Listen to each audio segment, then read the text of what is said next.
Bismillahirrahmanirrahim. Welcome to this video on how to stop shouting at your children. Many parents struggle with the task of being able to raise their children in a loving way and effective way, and they struggle with not shouting at their children, and this is a real struggle, and I've been there myself. So let's have a look deeper at how we can manage this in an effective way. Firstly, we don't want to be shouting at our children. The evidence suggests that shouting at your children is as traumatic as hitting them, and many of us would consider that completely unacceptable. So there's negative effects of shouting at our children. By shouting at them, we're activating their sympathetic nervous system, we're causing trauma to them, we're getting their heart rate going, we're getting the fight or flight response, we're activating the amygdala, we're overwhelming them. And we want them to be calm, so we want to really model calmness, and we want to show them how to be calm. So we don't want to be shouting. Often you see parents shouting, "Can't you just be quiet?" And they're shouting at their children. So it's kind of ironic that the person trying to quieten down their children is shouting at them. But it's not easy being a parent, and it's certainly a difficult task. So let's have a look at how we can effectively not shout at our children, but still try and help them to calm down and listen to what we have to say. So firstly, let's take an example of why a parent might shout. Let's imagine the mother's getting ready, and I'm taking the example of the mother because she generally spends more time with the children. It can equally apply to the father. So the mother, for example, is preparing some food. Maybe there's some guests coming. It's been a stressful day. She's got 2 or 3 things on the cooker, and she's got a little toddler. And all of a sudden, there's a glass that has just smashed. And she's laid out some cutlery already and plates and cups. And the child just gets a glass and it's smashed. Now that mother's come along and she's like, why did you do that? Why did you take that glass? Why did you break it? Why did you smash it? What's wrong with you? Can't you see how busy I am today? We've got guests coming. They'll be here any second. And she's just shouting at the child. Now then what happens? The child's terrified, the child's scared. They might have themselves gone into a fight or flight response or freeze. Often children freeze when someone is shouting at them. So it's activated a trauma response in the child. This is normally what happens to a young toddler. When they've grown up a bit, they might not care if anyone's shouting at them. They probably become desensitized to that. So this is what's happening. And what we want to do is just take a step back, because sometimes we can get caught up in the event.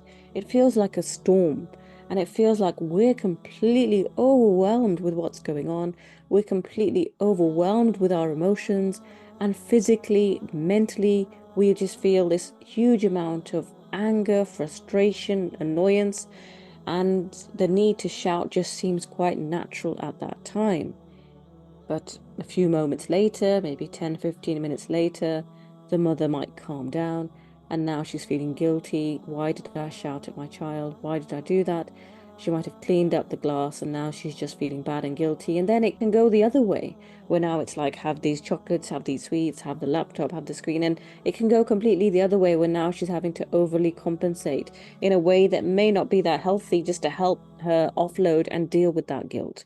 So what we want to do is be able to manage our emotions in a healthy way. And I'm going to give you a strategy in this video to help you understand how you can do that. So the first step is just looking at what's going on, almost like being an observer. So imagine you are now watching this mother, and she's there and the glass is broken. Now what's going on? This mother has got some self-talk going on. So maybe she's feeling like, oh, the guests are about to come and everything was meant to be perfect, and now it's not going to be perfect. They're going to walk through the door. They might notice all this mess. They might notice the glass.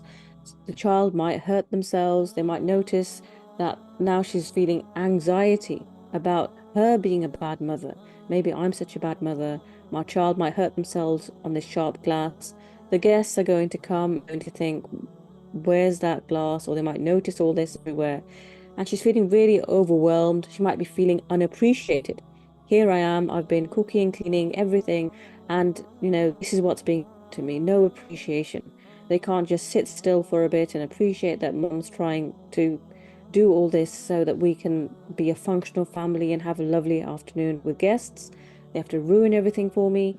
And so we notice the self-talk. It's often very focused around the mother or the person shouting. I'm just taking the example of a mother, so please excuse me, ladies. So the mother is feeling really overwhelmed, and all the self-talk is really about her. Like, she's completely overwhelmed in her own pain and her own experience and her own frustration and herself not being good enough. Can you see that? And you may notice something similar, because often it's the same pattern which repeats itself. Allah Almighty has made it really simple for human beings to understand what's going on, because generally it's the same thing that goes around in everyone's head. Alhamdulillah Rabbil Alameen. So that's what's going on in her head. And as she's completely overwhelmed, she might find her heart's beating fast. She's under the fight or flight. So she's really panicking and feeling the need to kind of dispel that energy. She might be feeling like a built up amount of energy inside of her chest, inside of her head, inside her throat, and she's needing to dispel that energy. And often it feels quite like the right thing to do is just shout and really just be able to calm down and get all that energy out of you. And then you feel like you're following your intuition by doing that. So the mother is completely absorbed in her own state. She's needing to dispel that huge amount of heat, of energy, and she's shouting at the child, and it feels like she's offloaded and it's all out of her, and now she can start calming down. The problem really is that because she's so involved in her own issues here, she's very disengaged from the child at this moment. Often she will connect with the child, but that happens when she calms down and she starts feeling guilty. And that's what normally happens. And that's okay. I'm just saying it's okay. We're just observing it. Please don't feel bad. We've all been through this journey. We can all reflect and make improvements, inshallah. So what that mother can do is firstly notice that self-talk and imagine that self-talk, and just imagine whatever's going around is going around. It doesn't mean it's true. Just because you have thoughts in your mind that you're a bad mother, you're this, you're that, you're not going to be able to host these people, you're about whatever's going on, it's just chatter. It's just chatter. And our mind chatters a lot to us all the time. And sometimes it's true and sometimes it's not true. But the most important thing, it doesn't really matter what our mind's saying at these times. If it's something good, alhamdulillah, benefit from the good. But if it's just kind of chit chat, you're this, you're that, that kind of negative self-talk, then just notice it. Just notice that self-talk. Aha, that's the negative self-talk Dr. Aisha was talking about. And it doesn't mean it's true, and it doesn't mean I need to act on it. So just notice that. And then I'd say take a breath. And this is known as grounding in psychology. So take a breath. So just take a breath. You can just stretch your arms and legs. You can look around the room and just connect with the moment. Sometimes our mind races off into the future and we start feeling anxious, or our mind races off into the past and we start feeling sad and depressed about what's happened. But if we connect with the present moment, you will find there is peace. So connect with the present moment and connect with Allah Almighty. And when we remember Allah Almighty, we have peace in our lives and peace in our heart. And this is what we're promised. So just take a moment to look around. Just take a moment. So connect with the present moment. Remind yourself of Allah Almighty. Try and take a moment of something to be grateful for, whatever that is. And just remind yourself that you're trying right now. It's okay.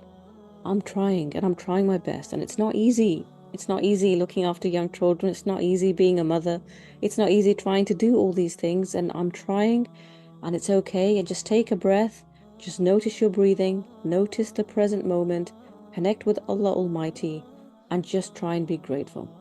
And by taking that moment, even just that bit of space, gives you some moment to connect with yourself and not feeling the need to react to that emotional storm. Just that few seconds can make all the difference. So just connecting with that, and then think about how you want to be. What kind of mother do you want to be? Connect with your child. Notice your child right now. They've just dropped something, they've broken something, they're probably scared, They might need to be taken somewhere safe. And imagine their self-talk. When we're shouting at our children, and Allah protect us and help us to be calm with them always, the mother will not be connected with that child and the child's self-talk. But as soon as she can start looking at that child, oh, my child was scared, they're nervous, they're worried, they're losing their self-confidence, they're worried they've upset me, they're scared they've done something. And imagine this child's self-talk. They're probably saying to themselves, I'm really clumsy, everyone hates me, my mom's gonna really be angry with me. And if you can connect with a child, it opens up that empathy inside of us, that compassion. And just think about the kind of parent you want to be. Imagine you were a child. Imagine what you'd want your parents to say. And imagine you had a good friend and she told you that my child broke a glass. How should I respond? You probably say, look, it's just a glass and don't worry about it too much. These things happen. It is really annoying and you have to clean it up and we're all so busy.